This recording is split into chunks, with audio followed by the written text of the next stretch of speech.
ketika menjelang musim haji, dia termenung di rumahnya, bahkan menangis. Anak perempuannya, si anak perempuannya Syakik ini persis dengan bapaknya dalam hal tawakalnya pada Allah SWT. Ngelihat bapaknya menangis, anak perempuannya datang. Dia bilang, ayah, mengapa menangis? Kata Syakik, ini musim haji. Kata anaknya, iya musim haji, terus kenapa menangis? Berangkat aja kalau mau berangkat haji. Kata Syakik, aku nggak punya bekal apapun. Aku nggak punya bekal apapun untuk berangkat haji. Jadi karena nggak punya bekal itu, ayah menangis karena nggak bisa berangkat haji. Silakan ayah berangkat haji aja. Allah pasti akan dicukupi oleh Allah SWT. Maaf, ayah pasti akan dicukupi oleh Allah SWT. Berangkat aja, pasti ayah akan dicukupi oleh Allah SWT. Allah mencukupi kebutuhan ayah. Kata Syakik, iya, ayah yakin itu. Tapi bagaimana dengan kalian yang aku tinggalkan? Bagaimana dengan kalian?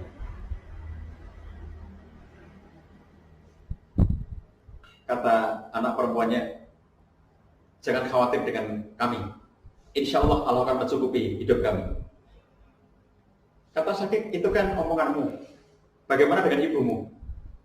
Lalu akhirnya si anak ini ngobrol dengan ibunya.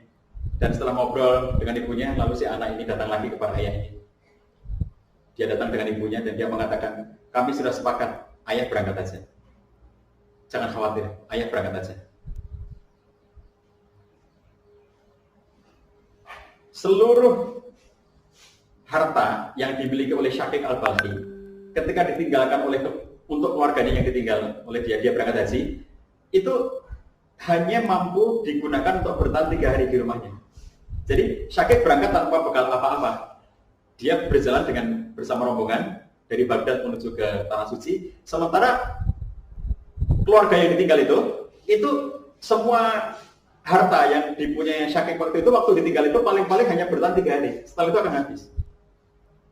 Tapi karena berbekal tawakalnya pada Allah yang luar biasa dan jaminan keridhaan ya, anak perempuannya berangkat aja, insya Allah Allah akan mencukupi kami.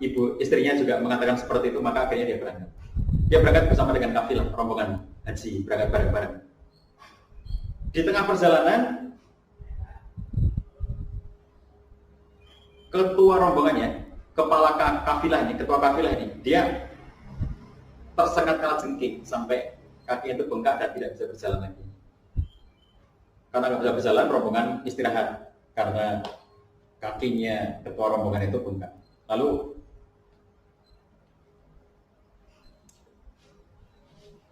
kepala rombongan bertanya kepada orang-orang yang di dalam rombongannya itu, siapa di antara kalian yang bisa meruqyah? Orang-orang lihat ada Syakik di situ.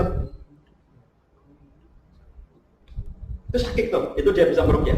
Lalu akhirnya dihadirkanlah Syakik, ketemu dengan kepala rombongannya, diruqyahlah kepala rombongan itu, sembuh akhirnya, sembuh dan dia bisa berjalan lagi.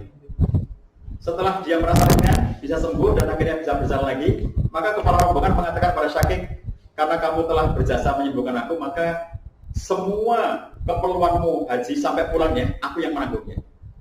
Aku akan menanggungnya.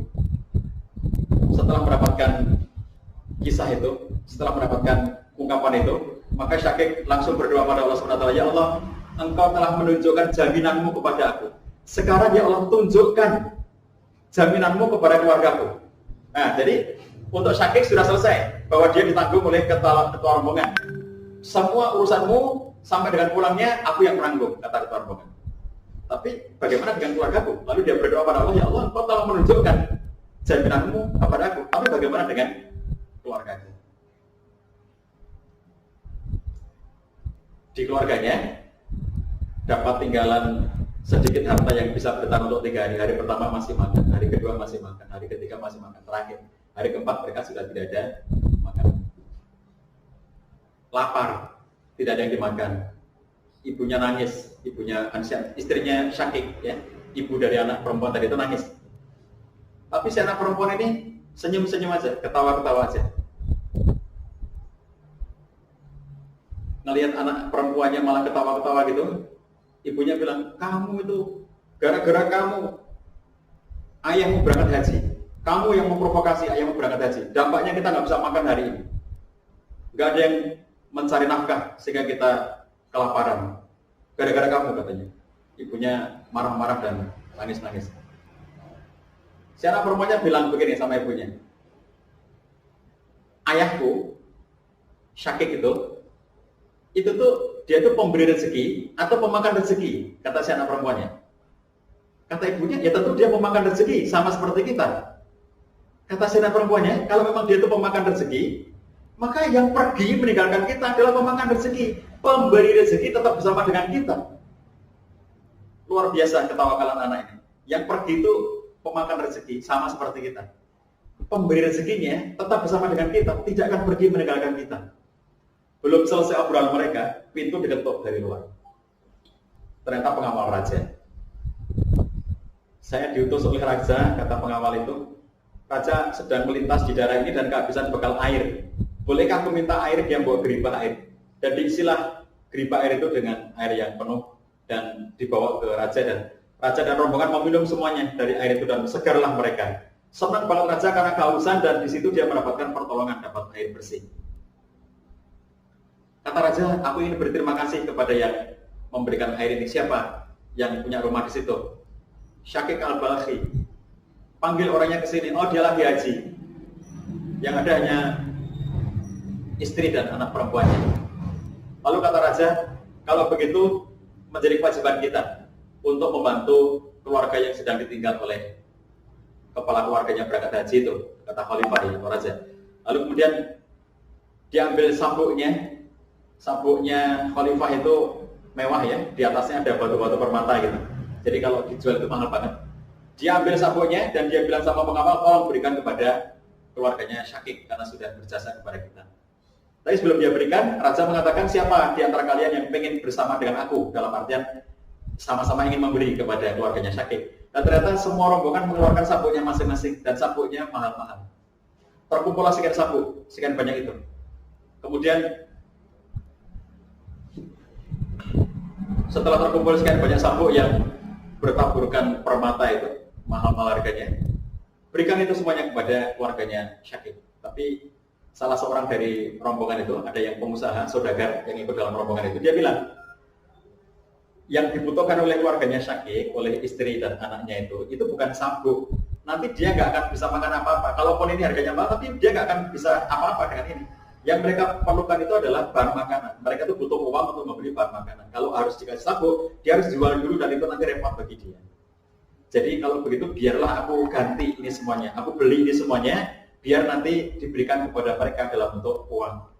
Nah, saudagar zaman dulu ya, belum ada bank, belum ada ATM, jadi mereka masih bawa duit kemana-mana untuk jual beli itu. Dibelilah itu, dan akhirnya terkumpul uang sangat banyak, diberikan kepada keluarganya Syakik. Pengawal ngasih uang yang sangat banyak itu kepada keluarganya Syakik. Sementara di tempat rombongan raja, khalifah ini tadi, si saudagar yang setelah membeli semua sabuk tadi dengan harga yang tepat, dia bilang, sabuk kalian sudah aku beli semuanya, dan sekarang aku hadiahkan sabuk ini kepada kalian masing-masing. Jadi akhirnya sabuk itu kembali ke pemiliknya, tapi sudah dibeli oleh saudagar itu. Nah, di rumahnya Syakik, uang sebanyak itu uang yang belum pernah diterima sebelumnya oleh keluarganya itu. Baru kali ini mereka mendapatkan uang sebanyak itu. Lalu akhirnya istrinya Syakik bahagia, Masya Allah ya, seumur hidup kita baru kali ini kita mendapatkan uang sebanyak ini. Alhamdulillah kita bisa bertahan hidup sampai ayahmu kembali, bahkan lebih daripada itu. Tapi anak perempuannya menangis. Kata ibunya, kamu itu aneh. Kemarin tadi waktu ibu nangis-nangis kamu ketawa. Sekarang ibu ketawa-ketawa kamu nangis. Kenapa kamu nangis? Lalu anak perempuan mengatakan, ibu kebayang nggak katanya? Khalifah itu tuh hanya manusia biasa, sama seperti kita. Bagaimana dengan Tuhan yang manusia? Manusia biasa saja ngelihat orang yang memerlukan pertolongan, begitu baik hati memberi pertolongan sebanyak ini kepada kita. Itu cuma manusia biasa. Bagaimana dengan Tuhan yang manusia? Pasti akan lebih baik daripada itu. Coba Anda bayangkan. Syakik itu tidak menderita wabah. Syakik itu tidak berada dalam masa pandemi corona. Syakik itu tidak berada dalam situasi stay at home. Dia bisa kemana-mana. Tapi hidupnya memang kayak begitu itu. Kita biasa dalam berbagai macam kehidupan, lalu kemudian kita diberi ujian beberapa hari, ngeluhnya sudah luar biasa. Kenapa tidak berpikir kepada kita untuk mumpung sekarang diberi ujian oleh Allah SWT, kita tingkatkan ketakwaan kita. Mumpung diberikan ujian oleh Allah SWT, kita tingkatkan tawakal kita pada Allah SWT. Tetap dengan melakukan berbagai macam usaha. Tadi saya katakan, fattaqullah wa yu'allimukumullah. Kalau kita bertakwa pada Allah, diberikan jalan keluar, diberikan ilmu oleh Allah untuk menyelesaikan masalah kita ini. Kita nggak tahu ilmunya. Ilmunya namanya ilmu apa? Ilmu manajemen kah? Ilmu apa? Saya nggak tahu namanya. Tapi Allah kasih ilmunya. Kalau kamu berada dalam situasi sulit dan kamu bertakwa pada Allah, Allah kasih ilmunya. Fattaqullah wa yu'allimukumullah.